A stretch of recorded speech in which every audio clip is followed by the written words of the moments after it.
Better Up Customs, Bankroll 10. What up, y'all? Another late night. It's after midnight. Thinking about getting out of here, but y'all know the Chevelle, a wheel on these 22s have fallen off the back right.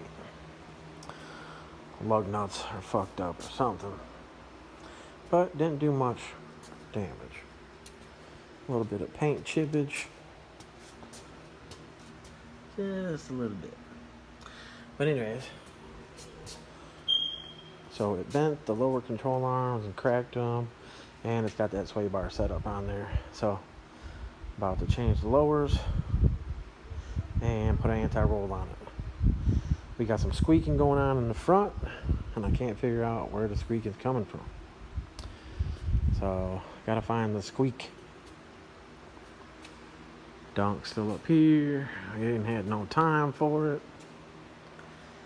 Got a box Chevy sitting right there for a quick rear end arrow, which, as you can see, 7-inch lip billets, and sticks out just a little bit, you know. Just a little bit.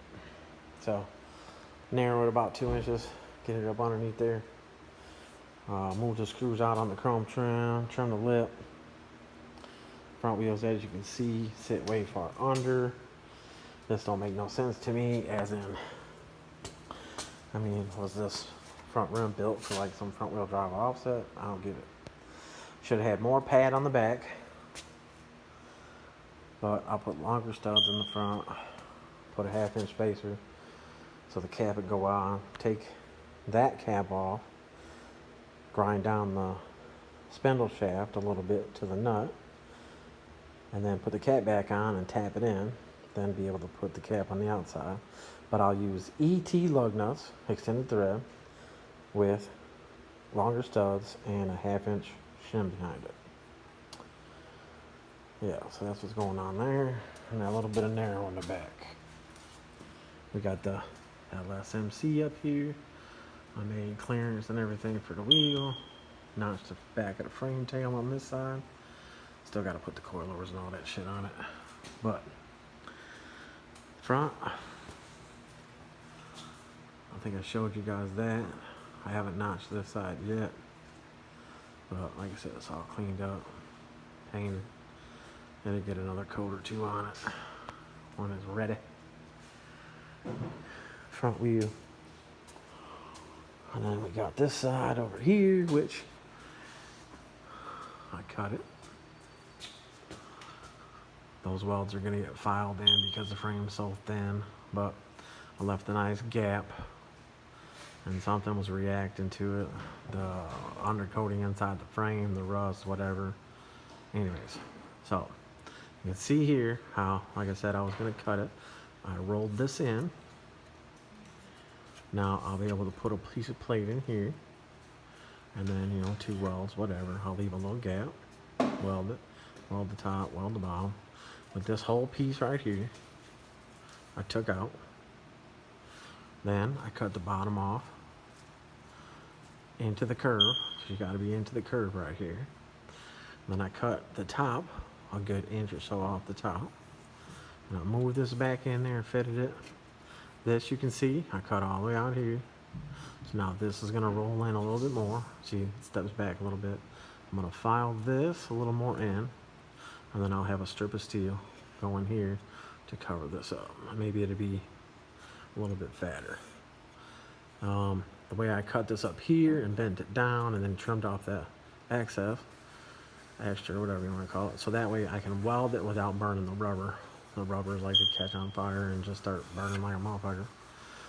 So yeah, I mean, that's not done, but it's just a nasty frame material to deal with and the shit that's inside the frame. And then if you sit there and you take the piece and you clean it up on the back side and you clean it up on the front side and you clean the main frame, this part on the inside and that part of the inside, now you're making it so thin to where it just burns right through. You could turn the welder all the way down and you're just gonna burn through it, burn through it, burn through it.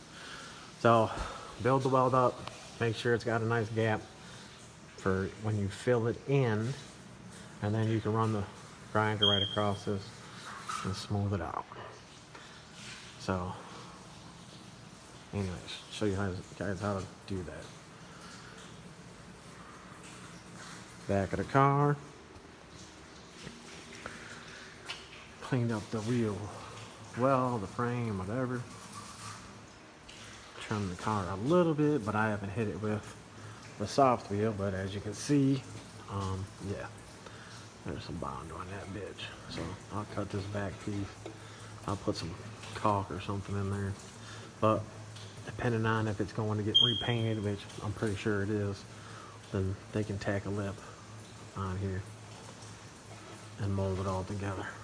Inner wheel well, a little bit of rust right there. Actually pretty, well, as you can see up there. I mean, these cars ain't perfect, but back here was nice and strong. On this side, that's strong. Still gotta do this notch. This side over here, just a real quick notch in the back. I'll probably clean it up some more. It's nowhere near done. But yeah, Chevelle. Quick shit. Caprice. Quick shit. LSMC. Bolt the front end together. Tomorrow after I notch the passenger side, pull it out. Pull the Chevelle on the lift. Get it done so it can go bye-bye. Probably pull that on there. Knock out the rear end real fast. And then I have another car gonna go up on there. You've seen the pictures of the T-Type with that tub. That tub is actually tacked in a couple spots. So it should be done soon. The trunk hinge got taken, cleaned up and painted, which was over here on the floor, but I don't know where it's at now. 71, like I said, still up there. We're gonna get a couple more bars underneath that and get the frame, get the body out the frame so it can go to the sandblast and powder coat. Got me a big nice fan, keeps it cool in here during the day. So yeah, that's where we're at. So once again, appreciate y'all. Trying to move this shit in and out, in and out, in and out. And we'll talk to y'all later. Appreciate y'all. Later.